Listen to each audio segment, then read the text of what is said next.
रहीम अस्सलाम वालेकुम everyone, my name is सगूफ तानीर। आज का जो हमारा टॉपिक है वो है difference between academic and literary translation. लेकिन आज टॉपिक पढ़ने से पहले मैं आप लोगों के साथ एक चीज़ शेयर करना चाहती हूँ और आप लोग मुझे बताइएगा कमेंट सेक्शन में ज़रूर। हमने वीक 1 एंड यूनिट 1 और वीक 2 इनकी वैसे एक वीडियो मैंने बनाई थी जिसमें सिर्फ मैंने ओवरव्यू दिया था। बहुत सारे टॉपिक्स ये आप देख लें कवर हो चुके हैं और बहुत सारे रहते भी हैं। तो जो इम्पोर्टेंट हैं या आप लोगों को जिनमें कन्फ्यूजन है तो वो आप कमेंट सेक्शन में मुझे ज़रूर बताइएगा कि कौन से आप लोगों को टॉपिक्स जो है वो चाहिए, तो मैं उस पर आज में वीडियो अपलोड करूँगी। ये आप लोग टॉपिक्स हैं, ये देख लीजिएगा।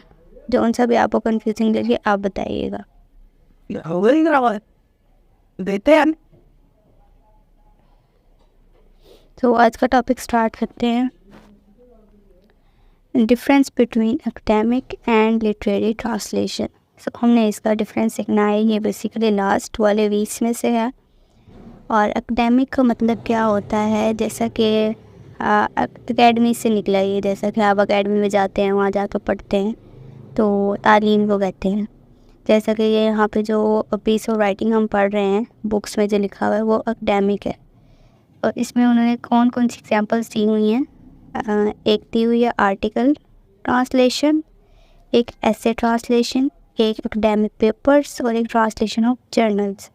जैसा कि आपने कोई ऐसे लिखा है और आप उसकी ट्रांसलेशन हो जाती है, आप उसकी ट्रांसलेशन करते हैं। जैसे कि यहाँ पे ना लिखा हुआ है, उसके नीचे ट्रांसलेशन भी दी हुई है। तो ये जो ट्रांसलेशन है ये एकेडमिक है।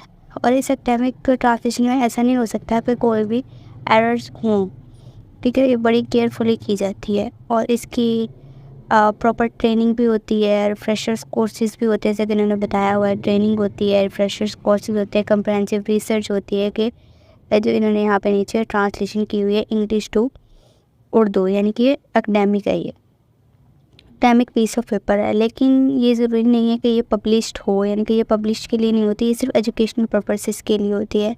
It is meant for educational purposes, ये यहाँ पे लिखा भी हुआ है, यानी कि ये पब्लिश होने के लिए नहीं, सिर्फ एजुकेशनल पर्पसेस के लिए होती है। और एक एकेडमिक ट्रांसलेशन के लिए जो उसको ट्रांसलेट कर रहा है उसको क्या क्या चीज़ें हैं, उसके लिए क्या हेल्पफुल हो सकती हैं जो उसकी ट्रांसलेशन को बेहतर बनाएंगी।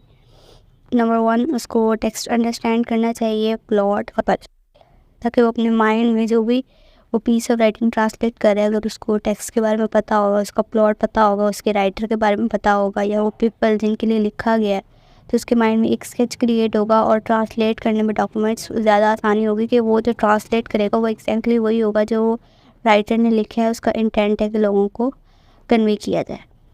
तो आई होप कि ये आपको एकेडमिक ट्रांसलेशन क्लियर हो गई होगी। नंबर जो सेकंड है वो है लिटरेरी ट्रांसलेशन। अब जैसा कि जो लोग इंग्लिश पढ़ रहे हैं या जो लोग, उसको हम कहते हैं लिटरेचर। लिटरेचर बेसिकली क्या होता है कि जो लोग लिटरेचर पढ़ रहे हैं, इंग्लिश पढ़ रहे हैं, उसमें आप क्या पढ़ते हैं, एक आपका नॉवेल्स का सब्जेक्ट्स होता है, एक आपका ड्रामा का होता है, इस तरह लिटरेरी क्रिटिसिज्म का होता है। और उसमें हम क्या चीज़ें पढ़ रहे होते हैं, पोइट्री का होता है एक पेपर, प्रोज का होता है। अब लिटरेरी ट्रांसलेशन फिर क्या होगी, लिटरेचर की सारी चीज़ें ना, तो ये जितने भी वर्क्स हैं रिलेटेड विद द लिटरेचर, इनको जब ट्रांसलेट किया जाता है तो उसको हम कहते हैं लिटरेरी ट्रांसलेशंस।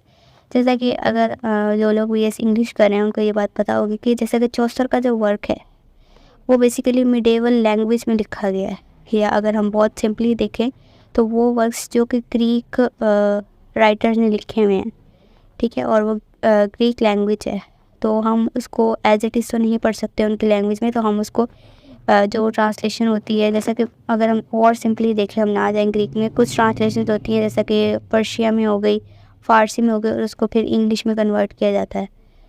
इसको हम कहते हैं लिटरेरी ट्रांसलेशन, और जो कि पब्लिश्ड भी होती है। जैसा कि शेख सादी का जो फ़ारसी में बुक है उसकी उर्दू में भी ट्रांसलेशन हुई हुई है, तो उसको हम कहते हैं लिटरेरी ट्रांसलेशन। आई होप आपको समझ आ गई होगी। यहाँ पे जो उन्होंने बताया हुआ है कि songs, rhymes, literary articles, novel, short story और जितनी भी चीज़ें हैं। अब उन्होंने यहाँ पे एक बताई हुई है एग्जांपल जो उन्होंने दी हुई है कि अल्केमिस्ट की एग्जांपल दी हुई है कि ये इंग्लिश लैंग्वेज में जो है इसकी लिटरेरी ट्रांसलेशन हुई है, इसकी बेस्ट एग्जांपल है। और वो कहते हैं कि ये अब जैसा कि हिस्ट्री में जो लैंग्वेजेस थी वो हम आज के ज़माने में तो एग्जिस्ट नहीं करती, जैसा कि मेडिवल लैंग्वेज है चौसर ने जिसमें वर्क लिखा है उसमें स्पेलिंग और है और आज जो हम पढ़ते हैं वो स्पेलिंग और है। जैसा कि THEE आप लोग पढ़ते हैं डे, इस तरह जो होती है मेडिवल लैंग्वेज, तो वो THE दा है या दी है, लेकिन उसके स्पेलिंग पहले चेंज थे। तो इसी तरह वो कहते हैं कि इसकी बहुत ज़्यादा इमेंस इम्पॉर्टेंट है कि एक तो ये हमें किस चीज़ में हेल्पफुल होती है कि हम फिलॉसफी को अंडरस्टैंड कर सकते हैं, पॉलिटिक्स को, और ट्रांसलेटेड वर्क से। और आई होप आपको लेक्चर की समझ आई होगी। Thank you so much. अल्लाह हाफिज़।